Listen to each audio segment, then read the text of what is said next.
the House of Representatives has once again pledged to expedite its deliberations over a sexual violence bill because of pressure from rights groups. Marwan Dasopang, a deputy chairman of House Commission 8, which is to deliberate over the bill, said the House would resume discussions this week, ahead of when it was initially scheduled to do so in May. "We want to ensure that we'll pass the bill into law before the new term," Marwan said. As the legislative elections are to be held on April 17, the sitting lawmakers officially end their terms in September.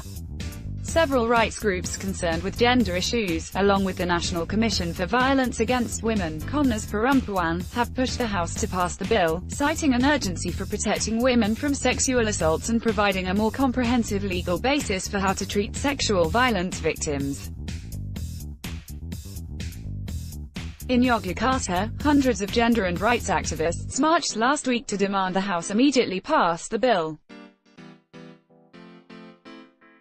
The bill is important to protect women and children from sexual crimes, Ika Ayu of the Yogyakarta Women's Network said during the march.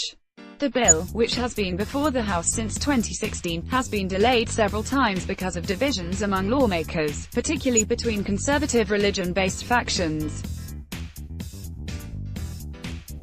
The bill was first proposed after the gang rape and murder of a 14-year-old girl in Bengkulu in 2016, a case that sparked public outrage because of the brutality of the attack. However, the fate of the bill now hangs in the balance as several Islam-based political parties consider it to be pro-adultery and to support the existence of lesbians, gays, bisexuals and transgenders, LGBT.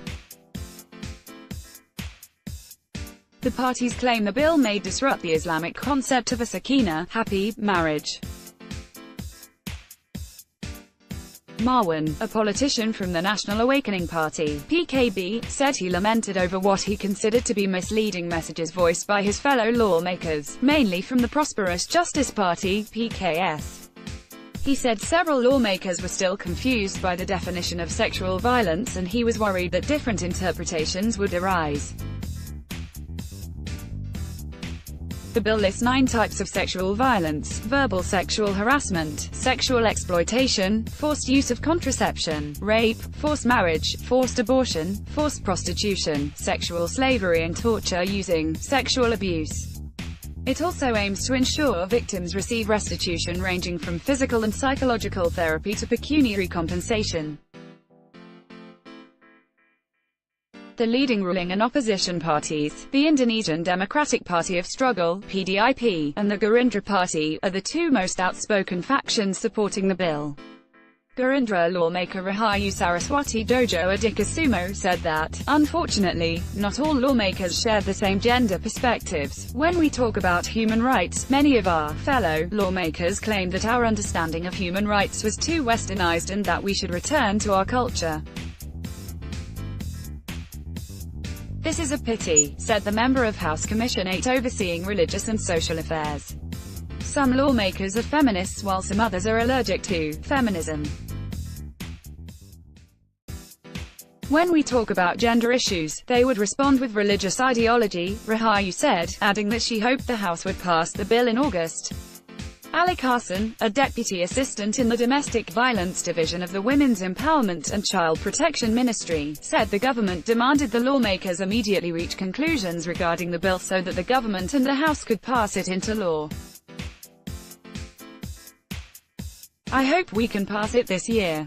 That's the commitment made by the government and the House, particularly Commission 8.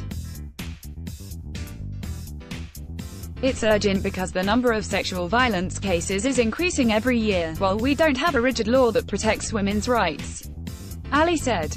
Komnas Perempuan recently released annual data showing that the number of cases of violence against women reported in 2018 increased to 406,178, from the 348,446 in 2017. Like in previous years, domestic violence remains the biggest problem, accounting for 71% of the total figure. About 53% of domestic violence was committed by husbands against their wives, 21% by boyfriends against their girlfriends and the rest was against daughters and maids.